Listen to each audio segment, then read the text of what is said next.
Rain poured like it had a personal grudge against the world. The night sky flashed white. Thunder cracked so close that the ground itself seemed to shiver.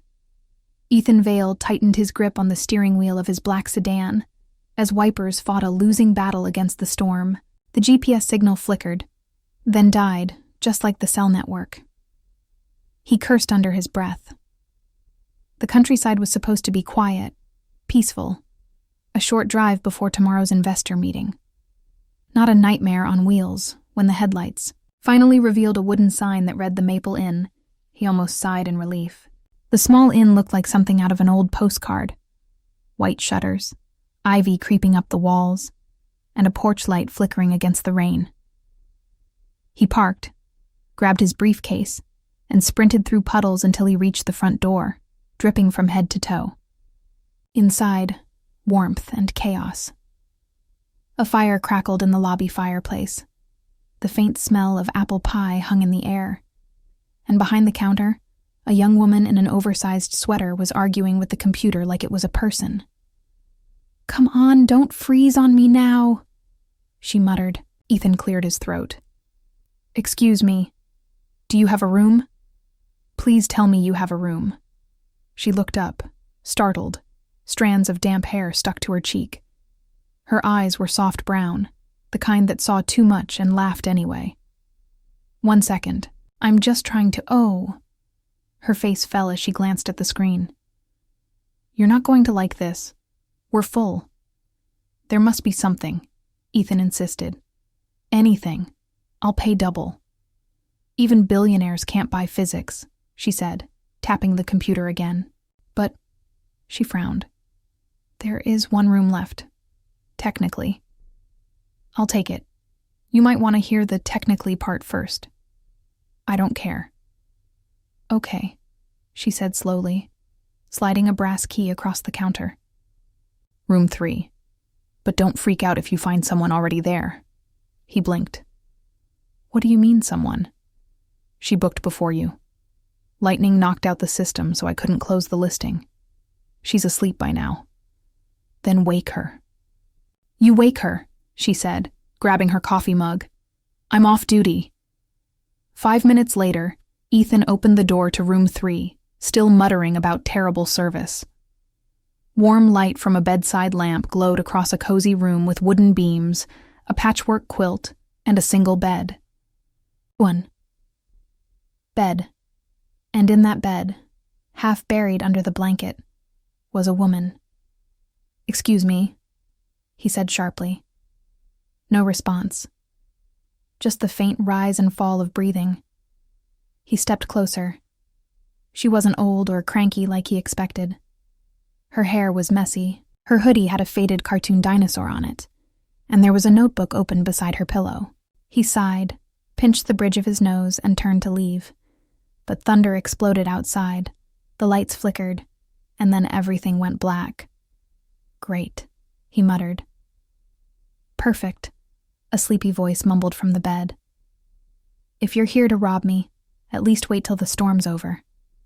"I hate dying wet." Ethan froze. "I'm not here to rob you." She sat up, blinking. "Oh, you're the guy from the lobby. And you're the reason I don't have a bed." She rubbed her eyes. "Look, I booked it fair and square. You can have the floor." "The floor?" he repeated, appalled. "Do I look like someone who sleeps on floors?" "You look like someone who should try it once. Builds character." Lightning flashed through the window, thunder rolled, and for a brief second, both of them flinched at the sound. She noticed the exhaustion in his face, the dark circles under his eyes. "Fine," she sighed. "Half the bed. Stay on your side and don't snore." He hesitated, pride versus exhaustion waging a war inside him. "Deal," he muttered finally. He took off his jacket, loosened his tie, and lay down stiffly on the very edge of the bed. She faced the other way, muttering something about rich people and bedtime boundaries. Rain pattered against the window like a lullaby. For a while he stared at the ceiling, counting breaths, fighting the restlessness that had haunted him for months. But slowly, something strange happened. His shoulders relaxed. His heartbeat slowed. The soft rhythm of her breathing beside him filled the room like warmth. Minutes passed. Then hours. For the first time in months, Ethan Vale slept. Really slept. Deeply. Peacefully. Without dreams or guilt. And though he didn't know it yet, he'd never sleep that easily again unless she was beside him. The morning sun crept through the thin curtains of the small inn-room, painting everything in gold and quiet warmth. Ethan Vale blinked awake for a second, confused by the unfamiliar ceiling, the soft sheets and the faint sound of humming coming from somewhere nearby. He turned his head and froze. She was there, sitting cross-legged on the bed beside him, hair messy from sleep, her hoodie replaced by a worn t-shirt that read "Caffeine and Miracles." She was holding a steaming mug in one hand, her phone in the other, humming some cheerful song, completely unaware that the millionaire who had taken over half her bed last night was awake. For a moment, Ethan just watched her. The way sunlight touched her face made her look like something from another world, the kind of world where people still laughed easily and didn't have nightmares chasing them every night. He felt strangely peaceful. Then she noticed his eyes on her and nearly dropped the muggo. "Great you're alive," she said so dryly it almost made him smile for someone who almost died of thunder last night. "You snore like a dragoni." "Do not snore," he replied, sitting up, adjusting his shirt. "You probably dreamed it." She raised an eyebrow. "Dreams don't come with earthquake-level vibrations. Mr. Sleepless Perfection," he frowned. "How do you know that name?" She turned her phone around, showing an article headline, "Ethan Vale, the sleepless millionaire who built an empire on insomnia and caffeine." It even had his photo, same sharp suit, same serious face. "You Googled me?" he asked, offended. "You slept in my bed." She said, "That gives me permission to Google you. Besides, I needed to know if I was harboring a wanted criminal or just an overworked rich guy." He wanted to be annoyed, but the way she said it with that hint of teasing made him forget how to be angry. He grabbed his watch from the bedside table, noticing a small note beside it written in blue pen. "Coffee and breakfast are on the house. The inn's kitchen is through the hallway. Try not to glare at anyone too hard. They're fragile." He turned to her. "You wrote this. Guilty as charged," she said, slipping off the bed. "Come on, breakfast is the only thing keeping this place alive." Downstairs, the inn smelled like cinnamon and fresh bread. A radio hummed softly behind the counter. Old wooden floors creaked under their steps. Ethan felt oddly out of place in his polished shoes and tailored shirt, surrounded by hand-painted mugs and flower curtains. Clara, the innkeeper's daughter, moved behind the counter with easy grace. She poured coffee into 2 chipped cups and said, "So what's a millionaire doing lost in our boring little town?" He sipped the coffee. It was too sweet, but he didn't complain. "Business meeting nearby flight got canceled, and now here I am, trapped in a vintage postcard." She grinned. "I like that description, vintage. Postcard sounds better than old inn that leaks when it rains." They sat near the window watching the rain fade into mist. She told him stories about travelers who stayed too long. He told her half-truths about the city life he loved to hate somewhere. Between laughter and silence, something fragile started forming. Not romance, not yet just recognition. 2 people from opposite worlds finding the same kind of tired in each other. Then his phone buzzed on the table, flashing with a message from Harper, his business partner. "You shouldn't have gone there." "Someone's watching." Ethan froze for a second. The words felt heavier than they should. He stared at the message, heart beating faster. "Everything okay?" she asked, noticing the color drain from his face. "Yeah," he said, forcing a small smile. "Just work things, you know." But as she laughed and sipped her coffee, he couldn't stop glancing out the window at the shadow of a black car parked across the road. Headlights off, engine silent, like someone waiting for something or someone. The peace of the morning slipped quietly away, leaving a tension in the air that neither of them understood. Yet Clara leaned forward, resting her chin on her hand.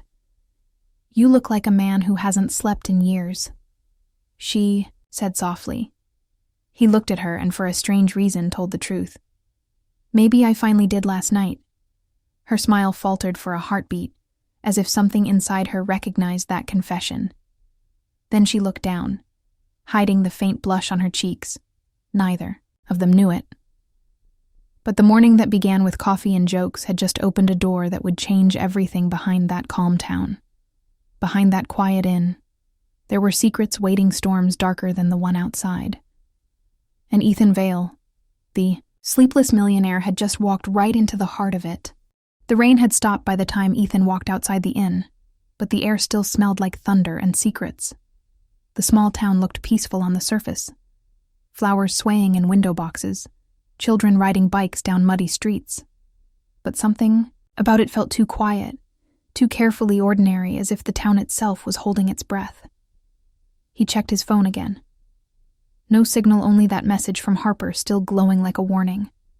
Someone's watching. Inside the inn Clara was arranging, books on a shelf humming off key. She looked up when he came back, dripping with fog and tension. So Mr. Sleepless Perfection decided to take a walk. Did the countryside cure your business anxiety or make it worse? He hesitated. "It's strange, this place. Feels familiar, like I've seen it before." She smiled. Tourists always say that small towns are like memories pretending to be real. "No," he said quietly. "I mean it." He walked to the front desk, his eyes catching on a framed black and white photo hanging. Behind the counter, a man standing in front of the same inn decades ago, tall in a suit with the same shape of jaw, the same calm expression that Ethan saw every morning in the mirror. Clara followed his gaze. "That's Mr. Vale, the man who built this inn before it changed owners. He donated the land after the old storm destroyed half the village a long time ago." Ethan's breath caught in his throat. "Mr. Vale, that was my father," he whispered. Her eyes widened. "Wait, you mean this was your family's property?" Apparently. They stared at each other, the weight of coincidence sinking in. Clara grabbed an old leather guest book from under the counter. The edges yellowed by time she flipped through until she found an entry written in elegant cursive. "Edward Vale and Margaret Vale stayed one night weathered storm. Thankful for the quiet." Then traced the ink with his fingers as if touching his father's ghost. "My parents were here," he said softly. He looked around the walls. The old beams, the familiar scent of cedar, like echoes that had been waiting for him all these years. He didn't notice Clara watching him. Not with curiosity, but something deeper. Empathy, the kind that came from her own broken past. She could see grief in his silence even. When he tried to hide it behind expensive suits and sarcasm. "Come with me," she said suddenly. "I want to show you something." They climbed the narrow staircase to the attic, dust swirling around their steps. She opened a small window, letting pale light spill into the space. And there, among forgotten furniture, lay a wooden chest carved with the initials, Evitts Locked. She said, then knelt beside it, found an old key taped under the floorboard, and turned it open. Inside were letters, stacks of them, tied with faded ribbon, some addressed to Margaret Vale. Some never sent. He opened one and read aloud. "Margaret, I dream of rebuilding this inn for Ethan one day, so he'll know that not everything I built was made of numbers and glass." His voice broke. He swallowed hard. "I never knew he planned to give this place to me. My mother sold it after he died. She said it was just old wood and useless land." Clara knelt beside him without thinking. She reached out and touched his arm. Sometimes people destroy things to forget what hurts them. Maybe she thought selling it would bury the past. He looked at her, and for a heartbeat, the room felt smaller, quieter. The space between them, electric. The air thick with unsaid things. Thunder rumbled far away, like a memory of the night they met. He wanted to say thank you, but the words felt too small for what she had just given him. Then a noise from downstairs shattered the stillness. A sharp metallic clang, followed by the faint smell of smoke. Clara froze. Ethan jumped to his feet. What was that? They ran down the stairs into the hall where thin smoke curled from the direction of the barn outside. Clara's eyes went wide. No. Not. Again. She grabbed a fire extinguisher. Ethan followed without hesitation. Rain started again, as if the sky wanted to join the panic flames licked the old wooden boards. She coughed, trying to spray the fire, but it spread too fast. Ethan wrapped his coat around her, pulled her back, coughing the heat bright against the night.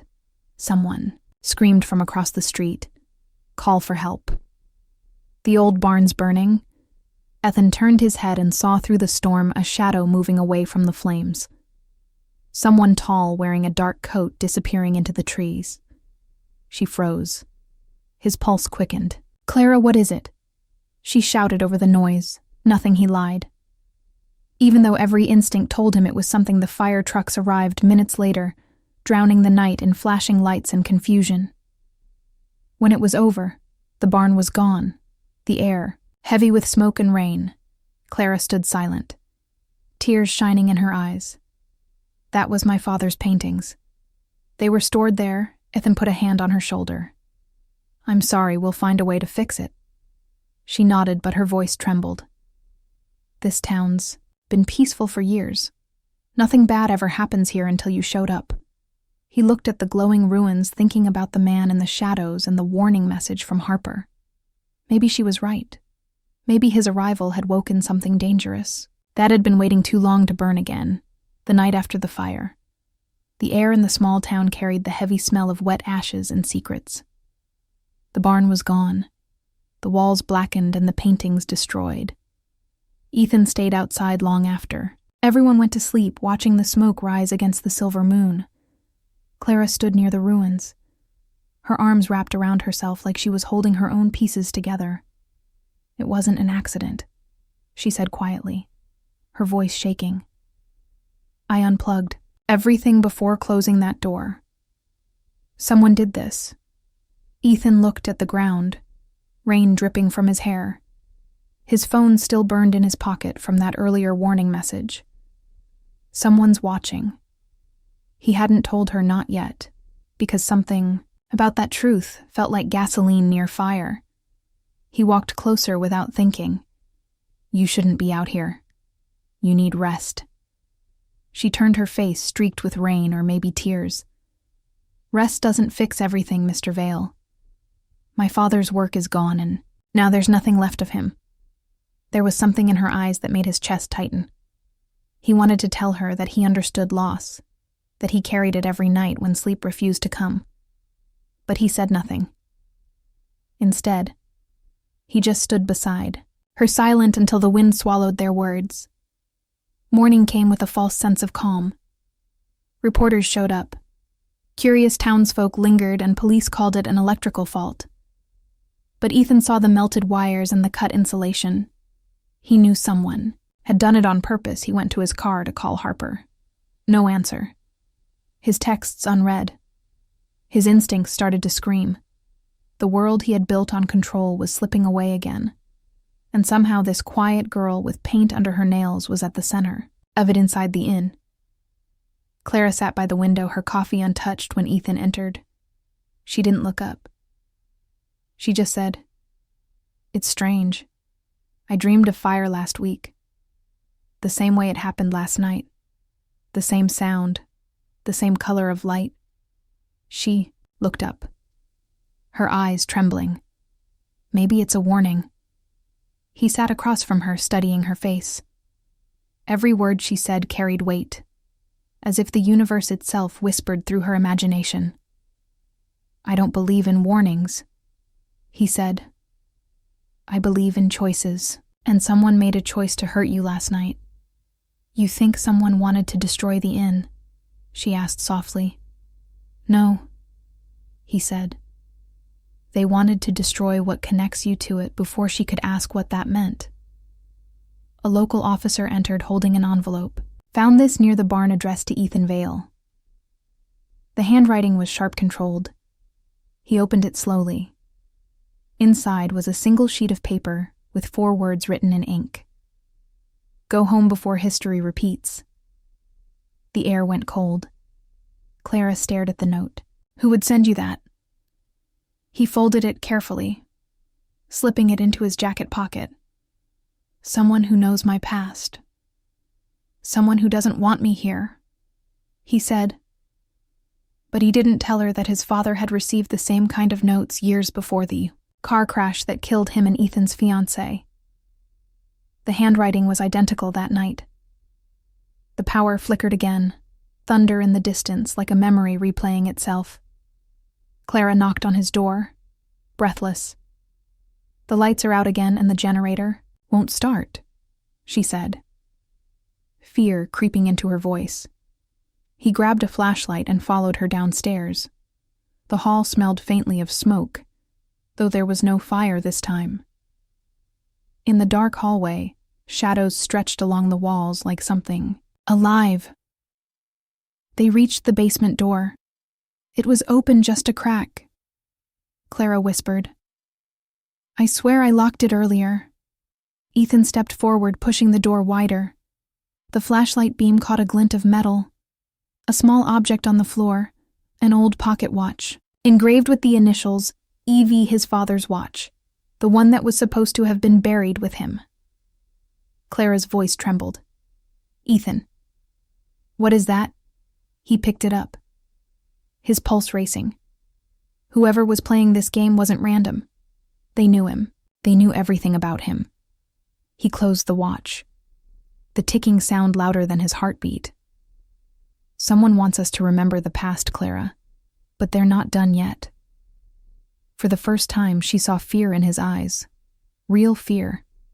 Not the kind that comes from danger, but the kind that comes from truth catching up after too long and somewhere outside in the rain. A car engine started, headlights flashed once, then disappeared into the woods as if the night itself was driving away with all their answers. The morning after the power outage came with a strange stillness. The inn felt different, colder, like the walls themselves were listening. Clara barely slept. She sat at the kitchen table staring at the pocket watch they had found the night before, the one that once belonged to Ethan's father. She turned it over again and again, like it might whisper answers. If she waited long enough, Ethan walked in, his hair still damp from the shower. His eyes darker than usual did. You find anything in the basement? He asked.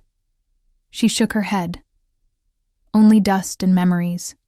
He took the watch from her and opened it inside. The ticking had stopped, the hands frozen at 11:43, the exact time of the car accident that killed his father and his fiancée. Years ago, Ethan's voice was low. Whoever left this knew about that night. Clara leaned forward. Maybe they're trying to tell you something, or maybe they're trying to break you. He closed the watch and slipped it into his pocket. I don't break. Easily, Clara smiled faintly. Not yet. That afternoon, a man arrived at the inn in a black car. He introduced himself as Detective Hall. He said he was following up on the fire, but Ethan noticed the man's badge was slightly off-center and his questions were too personal. Did Mr. Vale have any enemies? Any reason someone would want to see him harmed? Clara felt her stomach twist. When the so-called detective left, Ethan followed him out quietly around the corner. The man removed the badge, threw it into the car, and made a call. I found it. He said the inn is still standing for now. Then he drove away, fast tires cutting through the gravel. Then returned pale and silent. Whoever he was, he's not police. He said, I think he's working for someone else. They decided to search the inn properly, room by room. That night, Clara led him to the attic again. Something inside her told her the answers were hidden where it all began, among the dust and forgotten boxes. Ethan moved the chest aside, revealing a loose floorboard. Underneath was a sealed envelope yellowed with time addressed to Margaret Vale. His mother. He opened it slowly. The letter was from his father, dated 2 days before the crash. Margaret, I've discovered something terrible. Harper is not who he says he is. If anything happens to me, protect Ethan and tell him the truth about the inn. Do not sell it. It is the key Clara's heart. Skipped Harper. That's your partner, isn't it? Ethan nodded, his jaw tightening. He financed my first company. He said he was family. Downstairs, a loud crash interrupted them. Clara flinched. Ethan rushed down the stairs, flashlight in hand. The lobby was empty, but the front door was wide open. Rain blowing in across the floor, and in the middle of the wet tiles sat the broken remains of a photo frame. It was the old picture of Ethan's parents, and in the corner behind the shattered glass, someone had written a single word in black marker. Awake. Clara's voice shook Ethan. What does that mean? He looked toward the window, lightning flashing outside, revealing a figure standing across the road, still as a statue, staring right at the inn. When the light faded, the figure was gone. They locked the door and turned off every lamp in the lobby. Ethan whispered, "Stay close to me, Clara. I think the past just came back to life." She looked at him, fear and something else burning behind her eyes. "If we're going to survive this, you better start telling me everything." He hesitated, then told her the truth about the night, of the crash, how he had argued with his father hours before leaving the house, how his father had mentioned a secret partner and a missing ledger, how he had promised to fix it later, but never got the chance. Clara touched his hand gently. "Then let's find that ledger, maybe it's still here." They searched through the night, opening drawers, flipping through dusty books, until finally, Clara pulled a worn notebook from the wall safe. Hidden behind a painting inside were records of payments, transfers, and coded messages, all leading to the same name, Harper Quinn, before they could process it. Ethan's phone buzzed for the first time all day. A new message, no sender, no number, stop digging, or the next fire won't be in the barn. The screen went black. The room plunged into silence. Clara's breath hitched. Ethan looked up at her, the light from the window glinting off his eyes. The fear gone, replaced by something colder, determination. He whispered, "They want to play with fire. Then we'll burn the truth out of the dark." And from outside, far in the woods, came the sound of footsteps echoing through the rain. Like the past itself was walking closer to their door. The next morning began with silence that felt like a warning. The rain had stopped, but fog clung to the trees outside, wrapping the inn in a gray blanket of unease. Ethan stood by the window, his phone in hand, waiting for a signal that never came. Clara sat across the room, reading through the old ledger again, her fingers trembling over the pages of coded messages, all leading back to the same name. Harper Quinn, Ethan's business partner. The man he had once trusted more than anyone. Clara looked up from the notebook, her voice barely above a whisper. "What if this is bigger than you think? What if Harper was never just your partner? What if he's behind your father's death?" Ethan turned slowly, his eyes distant. The car crash, the letters, the fire at the barn. It all started the moment I came back here. He said, "It's like someone wanted me to find this place and destroy myself." She stood and crossed the room until she was beside him. "Maybe it's not about destroying you. Maybe it's about something hidden here. Something they need." Before Ethan could answer, the front doctor burst open Detective Hall. The fake one stepped inside his coat, soaked his smile too calm. "Morning, Mr. Vale. Mind if I ask a few more questions?" Ethan didn't move. Clara grabbed a kitchen knife, her hand shaking. The detective laughed easy now. "Miss Monroe, I'm not here to hurt anyone." He reached into his pocket, pulled out a folded envelope, and dropped it on the table. "Consider this a friendly warning." He turned and walked out, disappearing into the fog. Like a ghost, to then opened the envelope. Inside were photographs. Old ones, black and white. His father standing next to Harper Quinn in front of the original inn, both younger, both smiling. The words on the back of each photo were written in red ink. "We built this together.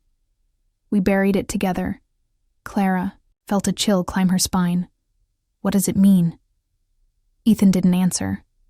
Instead, he rushed back upstairs to the attic. The letters from his father still scattered across the floor. He grabbed one more envelope he hadn't opened before and tore it. Open the handwriting. Was hurried Margaret.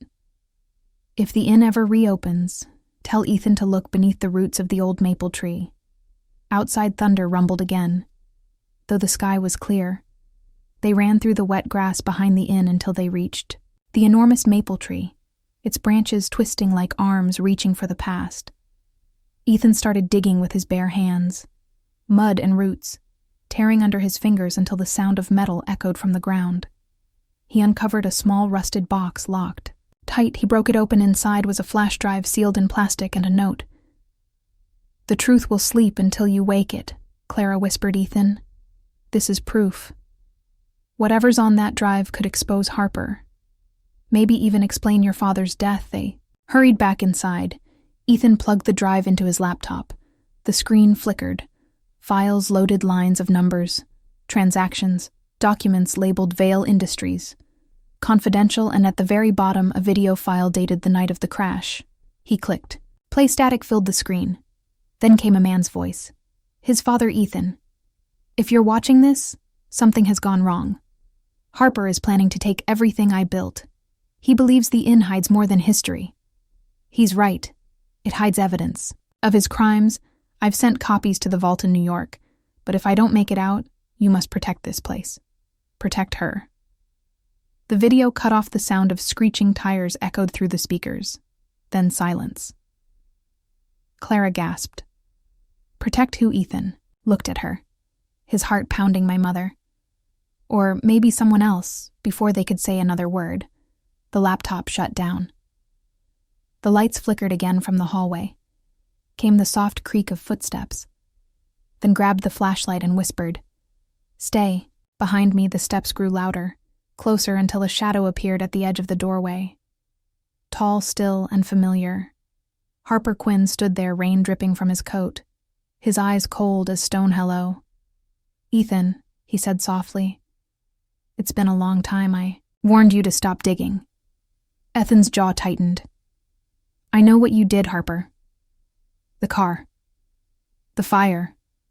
The letters. Everything was you." Harper smiled. "Not everything.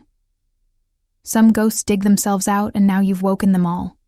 Before Ethan could move, Harper stepped forward and tossed something onto the table. Ethan's stomach dropped. It was the same pocket watch, his father's watch. But now it was ticking again.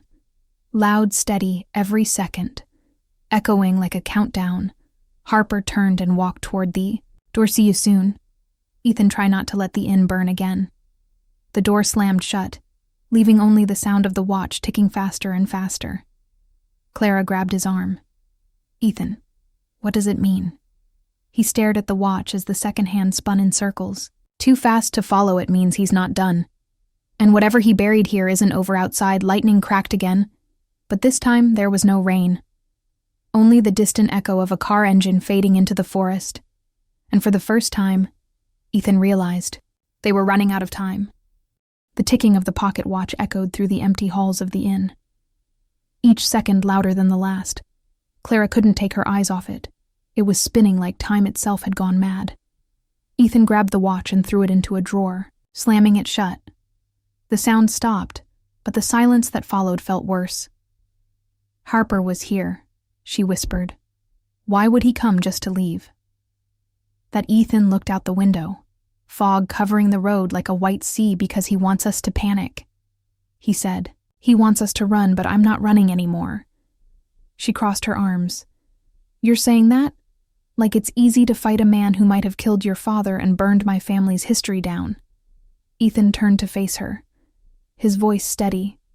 "Maybe. Not easy, but necessary."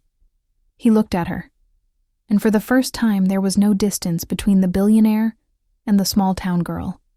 Only two people standing in the middle of something much bigger than both of them. The next morning, the town seemed too quiet again.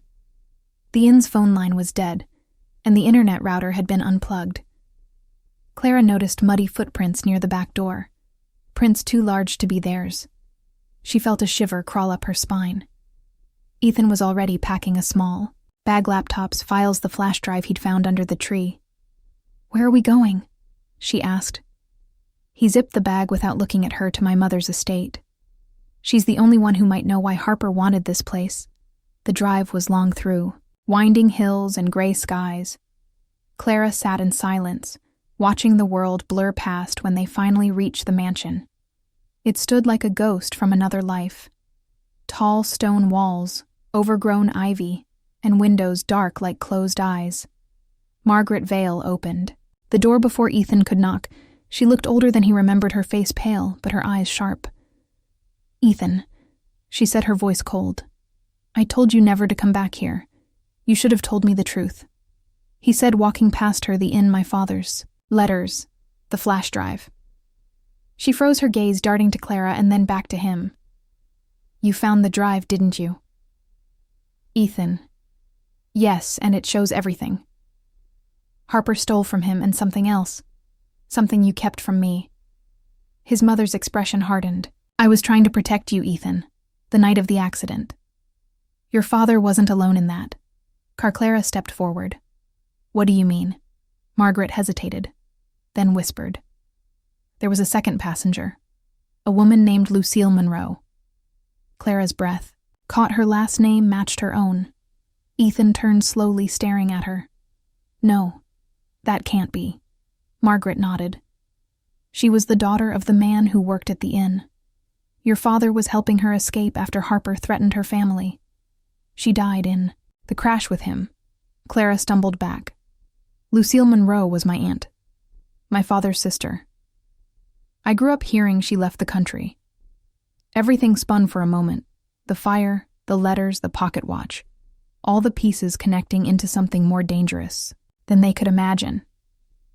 Harper hadn't just killed for money.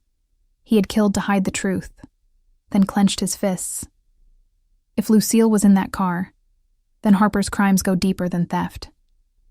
This was murder. Before they could speak again, a loud crash echoed from outside, the sound of glass shattering. Margaret ran to the window. A fire had started in the front garden, spreading fast. Ethan grabbed her arm. "We have to go now."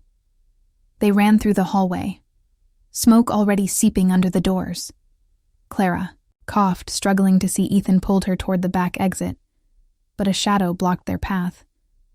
Harper stood there holding a lighter, his smile calm as the flames behind him grew taller. "You just couldn't let it die." "Could you?" he said. "You had to. Drag the past out of its grave." Then stepped forward. "You killed my father. Harper, you killed her aunt." Harper shrugged. "Mistakes were made. People got greedy, even your father. He wasn't innocent. He was going to expose me after all we built together. So I cleaned up the mess." Then lunged, but Harper moved first, throwing the lighter into a curtain. Fire roared up the wall. Clara screamed. Ethan grabbed her hand, pulling her toward the cellar door. They rushed down the narrow stairs as flames closed. Over the ceiling above them, the air thick with smoke. In the cellar, Ethan found an old tunnel sealed with wooden boards from years ago. He kicked them open and pulled Clara through the narrow passage. They crawled until they reached the forest behind. The estate both gasping for air. The mansion behind them burning like a fallen kingdom. Clara turned to him, shaking. "He's not going to stop, is he?" Ethan shook his head. "No, he won't. Not until he finishes what he started. But now we know what he's hiding." "And what's that?" she asked. Still breathless, he looked at her, the firelight reflecting in his eyes. "The truth about our families, and the secret buried in that inn. Whatever's inside, it's worth killing for Clara's hand." Found his trembling. "But firm, then we find it before he does." Far behind them, through the smoke, a figure stepped from the flames unharmed. Harper watched the two silhouettes vanish into the woods, his lips curling into a smile. "Let them run," he muttered. "The longer they chase the truth, the closer they'll come to the real trap." And in the distance, the sound of the pocket watch ticking began again. Somewhere deep in the inn, even though no one had touched it. The fire at the Vale estate burned through the night, turning the sky into a red storm of smoke and light. By the time the firefighters arrived, there was nothing left but ashes and twisted metal. Ethan and Clara stood at the edge of the forest, watching the mansion collapse on itself, the glow flickering across. Their faces neither spoke. The silence said enough. The past was gone, but the danger wasn't. They walked until dawn, the road wet and cold beneath their shoes. Clara's hands were shaking, not from the cold, but from everything she had just learned. Her aunt had died with Ethan's father, the same man she had grown up believing was a stranger. Fate had tied their families together through tragedy and fire. Now it felt like history was repeating itself. They stopped at a diner on the outskirts of town. Ethan pulled the flash drive from his jacket, the only thing that survived the fire. "This is all we have left," he said softly. Clara stared at it like it was a living thing. "Then we make it count," she said. Inside the diner, the TV played the morning news. A reporter standing in front of the smoking ruins of the Vale Estate police suspect arson witnesses say 2 people may have escaped the blaze. Ethan's picture appeared on screen. Clara felt the world tilt under her feet. They were no longer just running from Harper. Now the law was chasing them too. "We need to hide," she whispered. Ethan nodded. "I know a place the old factory my father used to own. It's abandoned. No one goes there." Hours later they reached it. The building stood. At the edge of the woods, rusted and silent ivy crawling up the walls. They slipped inside the air thick with dust. Clara looked around at the forgotten machines and broken glass. If ghosts existed, this place was full of them. Ethan plugged the flash. Drive into an old computer using his own cables and tools he had kept for emergencies. The screen flickered to life. Thousands of files appeared, contracts, transfers, audio recordings. Then one file caught his eye, labeled Project Lucille Clara's. Heart stopped. "That's my aunt's name." Ethan clicked it, and a video began to play. It showed Harper years younger, standing in front of the same inn, smiling into the camera. "Your investment is safe," he said. "The guests will never know this place. Hides the servers, the accounts. Everything Vale Industries built is backed up." "Here," Clara gasped. "Ethan." "Froze, my father hid his company's encrypted data inside the inn." It wasn't a hotel. It was a vault. Another clip started a hidden camera recording. Ethan's father speaking to Harper. "You said no one would get hurt. Harper, this isn't business anymore. It's madness." Harper's voice answered calm and cold. "You can't stop me if you try. I'll make sure your family pays for it." The screen went. Black Clara covered her mouth. Ethan's eyes filled with fury. He killed them to protect his empire. And he's been using my father's secrets to build his new company. They heard footsteps echo through the factory. Someone else was there. Ethan grabbed Clara's hand. They ran down a side corridor, but the footsteps followed faster, louder. Ethan pushed her into an old office. "Stay down," he whispered as the door creaked open. Harper stepped inside his face, half lit by the light from the window. "I thought I'd find you here, Ethan. You always go back to where it all started," he said with a smirk. "How long?" "Have you been watching us?" Ethan asked, his voice low. "Since the night you checked into that inn, I knew curiosity would drag you straight to the truth." Harper lifted a gun, pointing it at Ethan. "I told you to stop digging. You should have listened." Clara stood up from behind the desk, her hands trembling. "Leave him alone," she said. Harper looked at her for a moment, recognition flashing across his face.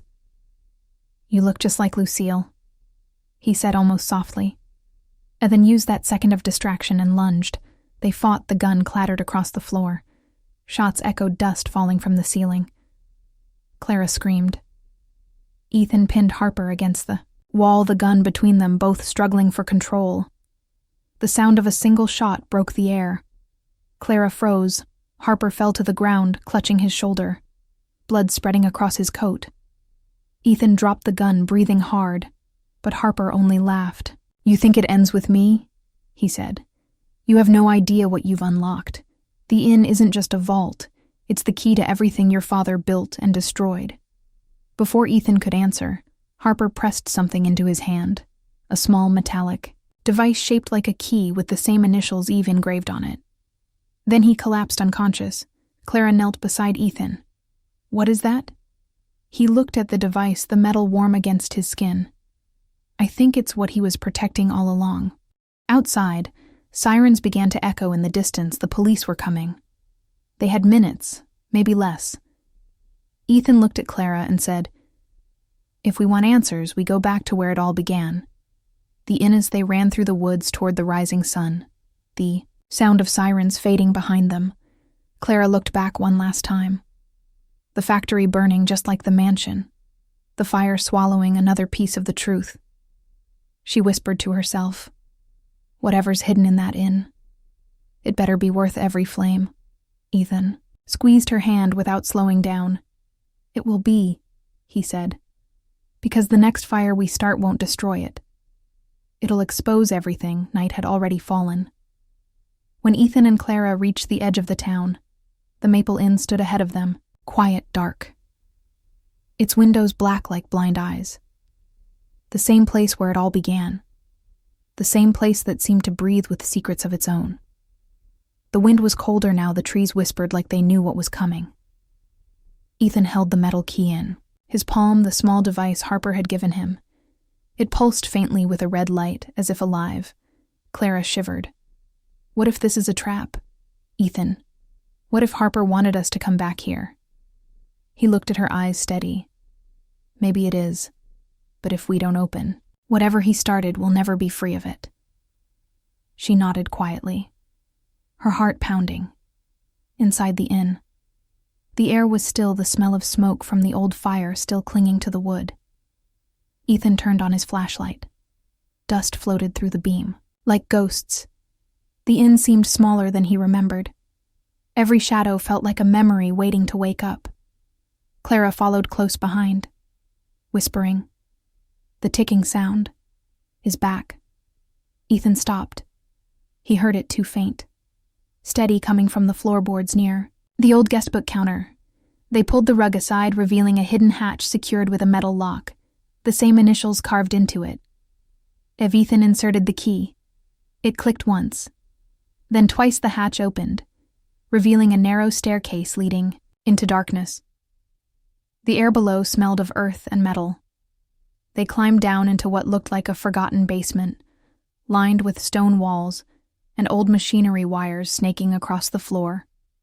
In the center of the room stood a large steel door with a digital lock still faintly glowing.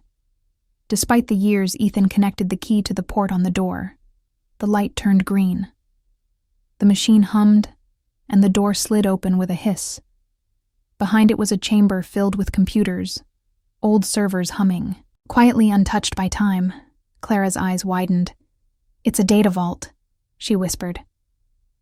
Ethan stepped closer, reading the faded labels. Vale Industries Project, Lucille Project, Genesis Project Phoenix. His hands trembled.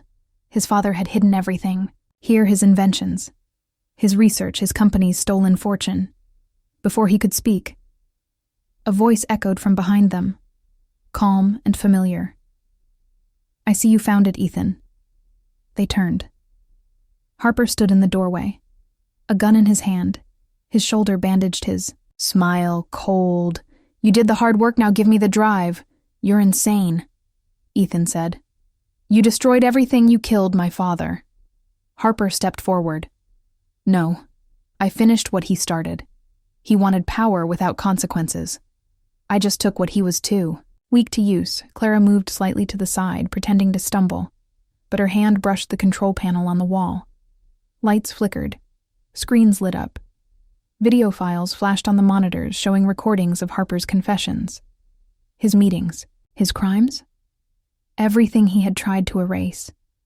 Ethan realized the vault was not just storage. It was a trap. His father had built it to reveal the truth if anyone tried to steal it. Harper's voice broke the silence again. "Give me the drive now, Ethan." Stayed still, then said, "You want it, come. Take it." Harper raised the gun, firing. The shot missed as the lights exploded around them. Ethan lunged, grabbing the gun. They struggled again. Harper shouting, "You don't understand. The inn isn't just a vault. It's a failsafe. It's going to destroy everything you care about." Clara ran to the console screens, flashing warning codes. Self-purge. Activated countdown 60 seconds, she shouted Ethan. It's going to blow. The servers are wired to erase everything and collapse the chamber. Ethan punched Harper once, knocking him to the ground. He grabbed Clara's hand and ran the metal door slamming behind them. They climbed the stairs as the rumbling started. The inn shook the walls, cracking dust falling from the ceiling. They burst into the lobby seconds before a deafening blast threw them forward, wood and fire raining down around them. The Maple Inn that had once held so many secrets was now burning from the inside out. Ethan pulled Clara through the door out into the rain. They collapsed on the grass, coughing, the fire reflected in their eyes. Behind them, the inn collapsed into itself, glowing red against the storm sky. Clara looked at Ethan, her voice trembling. Is it over? He shook his head. I don't know. But whatever was inside that vault was meant to end with him, and the distant sirens echoed once more. Police and fire trucks racing toward the chaos. Ethan looked down at the pocket watch lying in the wet grass. The glass cracked, but, still ticking, he picked it up, whispering quietly, "Dad, you won," as the fire burned brighter. A figure appeared near the trees, Harper dragging himself away from the wreck. His eyes wild with fury, he shouted through the storm, "This isn't over, Ethan. You destroyed the vault, but not what's inside. You don't even know what you're protecting." Before Ethan could respond, Harper disappeared into the dark woods, swallowed by the rain. Clara reached for Ethan's hand. "It's never going to end. Is it?" He squeezed her hand. "It will, once we find what's left." Behind them the fire hissed and roared like a beast dying. But in its glow, Ethan saw something glimmer near the ruins. A small metal box half buried in the mud, the initials Ev etched across the top. He picked it up, feeling it hum faintly alive. The countdown might have ended, but something inside that box had just begun. The storm had passed, but the sky was still heavy with smoke and silence. The Maple Inn was nothing more than ashes, glowing faintly in the dawn light. Ethan and Clara stood in the field, soaked in rain and mud. The small metal box lay between them, humming softly like it had a heartbeat. Ethan brushed off the dirt, his fingers trembling every time he touched it. The hum grew stronger. Clara stepped closer, afraid to speak. "What if it's another trap?" "Ethan, what if Harper was right?" He looked at her, his voice low and steady. "Then we open it together." He turned the latch. The lid lifted with a faint click inside. It was not gold or data, but a small leather notebook, old and scorched, the initials Ev embossed on the cover. Ethan opened it. Each page was written in his father's handwriting, sketches, formulas, and beneath it all, hidden between the pages, a single letter addressed to him, Ethan. "If you're reading this, then the truth has survived longer than I did." The words blurred as Ethan read. "My death was not an accident." Harper wanted to control the vault, but what he didn't know is that it holds more than our company's legacy. It holds something the world can't buy. The names of the people he sold to, the secrets he traded for power. You must finish what I started, and when you do, you'll understand that love, not empire, is what endures. Clara placed her hand over his. "The letter isn't about revenge, it's about freedom," she said. He nodded quietly, his eyes wet for the first time in years. He wasn't crying for loss, but for release. A rustle came from the woods. They froze. Ethan moved, instinctively pulling Clara behind him. Harper staggered into the clearing, his face pale, his clothes torn, but his eyes still burning with that same hunger. "You should have left it buried," he said. "You think destroying the vault will stop the truth from spreading? It's already out there." He held up a small device, a transmitter blinking red. "I made copies years ago." Ethan stepped forward. "So this was never about the inn or the money?" Harper smiled. "No, this was about control. And now it's yours, if you're willing to pay the same price. Your father did." Clara's voice cut through the tension. "Stop this. It's over." Harper turned to her. You think you can stop men like me with words? Girl, you think love wins in a world like this? Then's jaw tightened. Maybe not every time, but it's winning tonight. He lunged at Harper. The device flew into the mud. Harper swung, but Ethan blocked the hit. Years of bottled rage exploding between them. The rain started again, pounding like thunder around them, until Ethan finally pinned Harper to the ground. The fight ending with both gasping for air. The police sirens grew louder this time. For real lights cutting through the fog. Clara picked up the transmitter, its red light blinking faster. She realized it wasn't sending files anymore. It was counting down Ethan. She screamed, "It's a bomb." He grabbed her hand and pulled her toward the trees as Harper screamed from behind. The explosion ripped through the clearing light and fire, swallowing the field. The sound shook the world. Then everything went still. Only rain and smoke remained. Hours later, the sun rose over the wreckage. Firefighters combed through the ashes. Police questioned witnesses. But no bodies were found. Not Ethan, not Clara, not Harper. Only the scorched remains of the transmitter and the old notebook lying beside it. Weeks passed. The town rebuilt. The fields turned green again, and whispers about the inn faded into legend. Some said the millionaire who vanished had died. Others claimed he ran away with the innkeeper's daughter, starting over somewhere far away. Months later, a small coastal town in Italy. A quiet cafe opened overlooking the sea. Its sign read, "Vale and Monroe Books and Coffee." Inside, a man with kind eyes and a faint scar on his jaw served customers, while a woman painted near the window, her laughter carrying through the air. When the last customer left, she walked over to him, placing a hand on his chest. "Ethan, you're still awake." He smiled softly. "I don't fight sleep anymore, Clara. I chase it." She leaned into him, the waves outside glowing, orange in the sunset. He opened the notebook on the counter, revealing the final page, his father's handwriting. "Fading but clear love builds what power destroys. Remember that," as they watched the sea together. Ethan closed the book and whispered, "Maybe this is what he meant." In the distance, a young boy ran past the cafe door holding a newspaper. The headline read, "Mysterious files expose corruption across global tech firms. Authorities say source remains unknown." Ethan smiled at Clara. Quietly, the truth had finally found its way. Home, the camera of the world, might have forgotten them, but somewhere between love and loss, between fire and rain, two souls who once shared one bed in a country inn had rewritten their fate, and for the first time in his life, Ethan Vale slept soundly, knowing that the world could burn, but love would always rebuild it.